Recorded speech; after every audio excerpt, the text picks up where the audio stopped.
tayo ay nasa mabuting kalagayan. Minsan, merong isang nanay na merong karga-karga na isang bata. Merong lumapit sa kanya at ang sabi, "Nanay, napaka-cute naman ng batang iyan." Sabi nung nanay, "Well, kanino pa ba magmamana kung hindi sa nanay?" Nung gabi, habang sila ay natutulog, yung nanay, katabi niya yung kanyang asawa, umiyak yung bata ng pagkalakas-lakas. At dahil doon, nagising silang mag-asawa at yung nanay, sinisipa niya yung kanyang asawa at ang sabi, "Oy, yung anak mo umiiyak." Minsan naman, merong isang nanay din na pumunta sa eskwelahan sapagkat bibigyan ng parangal yung kanyang anak. At sabi nung kanyang mga guro, "Nanay, napakatalino naman ng inyong anak." Sabi nung nanay, "Well, kanino pa ba magmamana? E di sa nanay." Minsan naman, yung nanay din iyon, ipinatawag doon sa principal's office sapagkat mag-guidance yung kanilang anak. At dahil doon, nagalit yung nanay at sabi doon sa kanyang asawa, "Oy, nagpapatawag doon sa eskwelahan. Yung anak mo, pinapatawag, puntahan mo doon." Kapag sasaya, kapag compliment, kapag positive yung binibigay, well, anak ko yan. Pero kapag hirap, kapag sakripisyo, "Oy, yung anak mo," may ganun din ba kayong karanasan? Nasasabi nyo rin ho ba yun? Ngayon po tayo ay nasa ika-5 linggo na sa panahon ng Kwaresma. Nasa ika-4 na linggo sa panahon ng Kwaresma. At tuwing sumasapit yung ika-4 na linggo sa panahon ng Kwaresma, ito po ay tinatawag natin na Laetare Sunday. Alam nyo, 2 beses lamang po na nagsusuot ng kulay rosas, ng kulay pink, ang pari dito po sa altar. Kapag 3rd Sunday of Advent, at kapag 4th Sunday of Lent. Yung 3rd Sunday of Advent ay tinatawag nating Gaudete Sunday. At yung 4th Sunday of Lent ay tinatawag naman nating Laetare Sunday. Na parehas po na sinasabi sa atin na malapit na ang Pasko.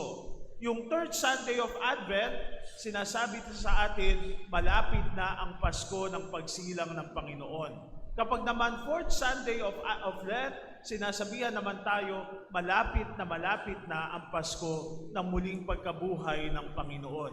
Kaya nga mga kapatid, binibigyan tayo ng galak, ng saya. Ang ibig sabihin ng Gaudete at sa Laetare ay kagalakan. Ano ba ang pinagmumula ng kagalakan ng isang tao? Kayo ba? Paano ba kayo nagiging masaya? Subalit sinasabi sa ating mga pagbasa ngayon, 3 bagay. Paano daw tayo magiging masaya? Magiging masaya tayo sapagkat ang Diyos ang nagkakaloob sa atin. Magiging masaya tayo sapagkat ang Diyos ay nakikipagkasundo sa atin. Nagiging masaya tayo sapagkat ang Diyos ay nagmamahal sa atin. Yung 3 bagay na yon, doon tayo makasusumpong ng kagalakan, ng kasiyahan.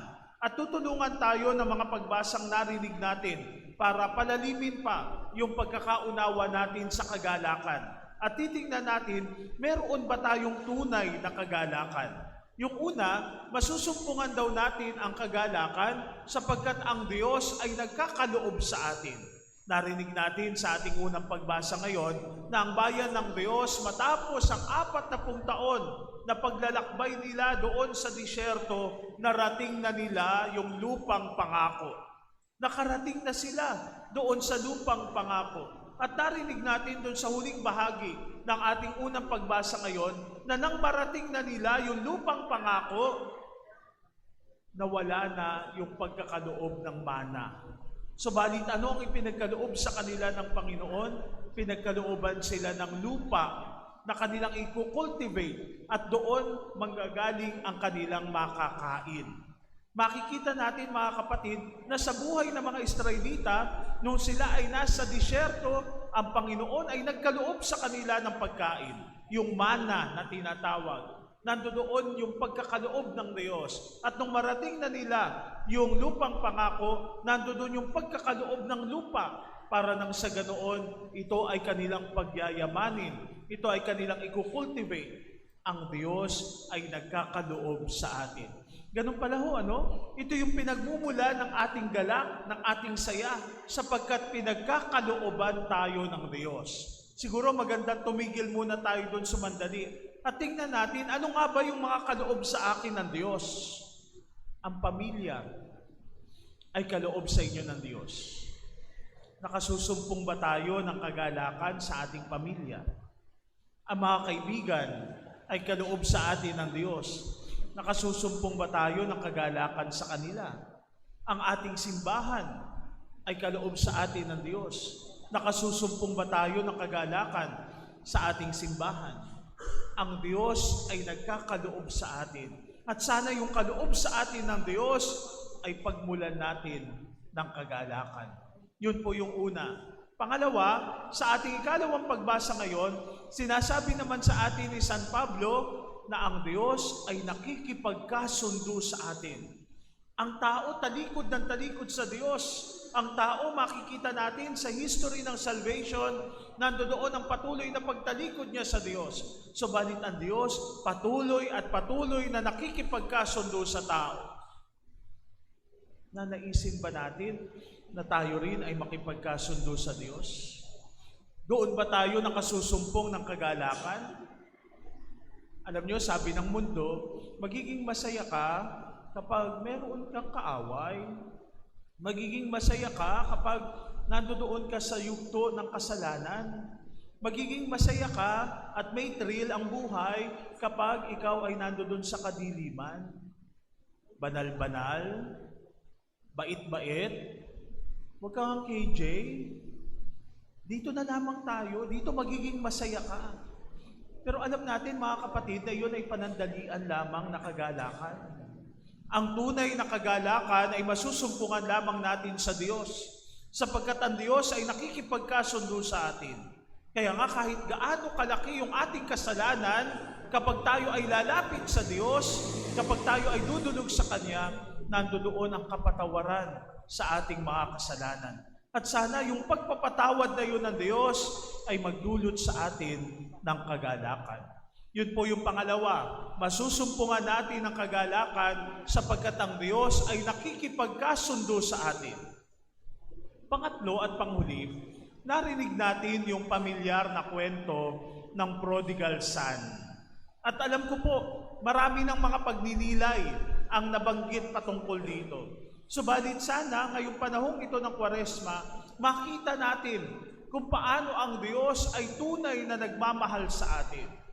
Narinig natin kung paano kinuha nung kanyang anak, yung kanyang mana, doon sa tatay. Buhay pa yung kanyang magulang, pero kinuha na yung kanyang mana. Siguro anong sakit doon sa magulang, yung ginawa nung kanyang anak. Teka, buhay pa ako Tapos kukunin mo na yung mamanahin mo. Subalit ang ginawa ng ama? Ibinigay pa rin yung kanyang mana. At doon, matapos ang ilang araw, ano ang ginawa ng anak? Ibinenta niya yung kanyang mana at kinuha lang niya yung pera at umalis. Tila baga sinasabi niya doon sa kanyang tatay, doon sa kanyang pamilya, hindi ako masaya rito. Aalis ako dito. Hindi ako masaya rito. At umalis siya at naghanap ng sariling kasiyahan. Subalit, matapos malustay ang lahat ng mga kayamanan, naghirap din siya. At doon, namasukan siya doon sa mga magbababoy. Alam niyo mga kapatid, sa kultura ng mga Hudyo, mataas yung kanilang dignidad, mataas yung pagtingin nila sa kanilang sarili. Dahil yung baboy para sa kanila ay maruming hayop, kapag ikaw ay nag-alaga ng hayop, yung kanilang dignidad, ibinababa mo rin. Pero ano ang ginawa niya? Ibinaba niya dahil wala siyang magawa, wala siyang pagkain. At nag-alaga na lamang siya ng baboy. Gusto niyang kumain, pero walang magbigay sa kanya ng pagkain. At doon niya na-realize, teka, yung mga alipin ng aking tatay, maraming pagkain Sumosobra pa. Magiging alipin na lang ako ng aking tatay, okay na ako doon. Babalik ako sa kanya at sasabihin ko, nagkasala po ako sa inyo. Gawin nyo na lang akong alipin. Siguro tumigil tayo doon sa mandali. Mga kapatid, kung kayo kaya yung gagawa ng kwento sa isang anak na naglayas, anong gagawin yung kwento? Di ba kung minsan sa kultura nating mga Pilipino, kapag naglayas ka, bahala ka sa buhay mo. Huwag ka nang babalik. Kapag umalis ka, kalimutan mo na may pamilya ka. Kapag umalis ka, bahala ka na sa buhay mo. Patay ka na para sa amin. Ganun ba yung magiging istorya natin? Kung tayo kaya yung direktor, kung tayo kaya yung magsusulat ng kwentong ito, ganun kaya yung gagawin natin? Pero mga kapatid, narinig natin kung paano ang Diyos ibinigay sa atin yung kwento ng prodigal son. Kung paano yung ama na dapat sana ay nandoon lamang sapagkat siya yung head ng pamilya. Sa kultura ng mga Hudyo, yung tatay hindi yan tatakbo, hindi yan lalapit. Ikaw ang lumapit sa akin sapagkat ako yung head, ako yung tatay.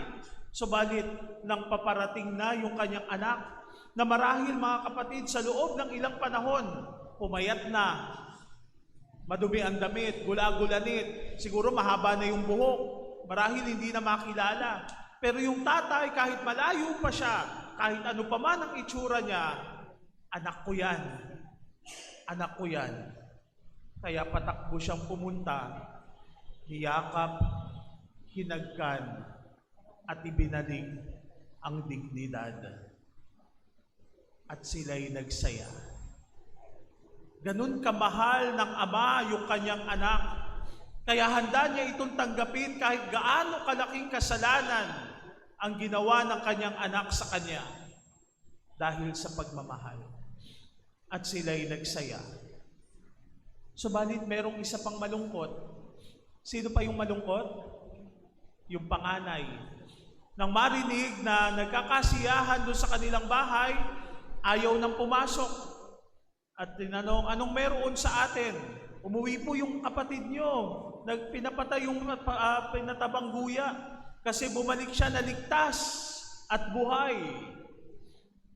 Nagalit siya. Hindi siya pumasok.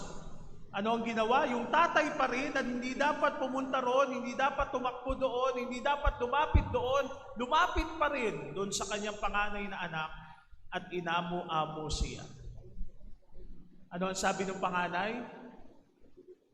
Habang buhay po na binigay ko yung aking sarili sa inyo, pinaglingkuran ko kayo, lahat na ginawa ko, hindi ko kayo sinaktan, hindi ako gumawa ng masama sa inyo. Hindi ko nilustay yung mga pera ninyo, yung kayamanan ninyo. Naging mabuti ako sa inyo. Pero nang bumalik yung anak ninyo, familiar ba? Doon sa kwento kanina, kapag saya, kapag tagumpay, kapag compliment, well, mana sa akin. Pero kapag negative, kapag pangit, kapag pagdurusa, kapag sakripisyo, yung anak mo na lumustay ng lahat. Tapos ako, hindi mo man lang ako mabigyan kahit na isang bisirong kambing. Ano ang sabi ng tatay? Anak, lahat ng sa akin ay sa iyo. Subalit dapat tayong magsaya sapagkat namatay na ang kapatid mong ito. Subalit ngayon ay muling nabuhay, nawala, ngunit ngayon ay nasumpungan. Mga kapatid, ganun ang pag-ibig ng Diyos sa iyo at sa akin. Ganun kalaki ang pag-ibig ng Diyos na sana doon tayo makasumpong ng kagalakan. Tatlong bagay po ang pinagnilayan natin ngayong umaga. Saan tayo makasusumpong ng kagalakan? Sinasabihan tayo, ang Diyos ay nagkakaloob sa atin. Ang Diyos ay nakikipagkasundo sa atin. At ang Diyos ay nagmamahal sa atin. Halina mga kapatid, halina't sama-sama tayong magalak sapagkat ang Diyos ay nagmamahal sa atin. Amen.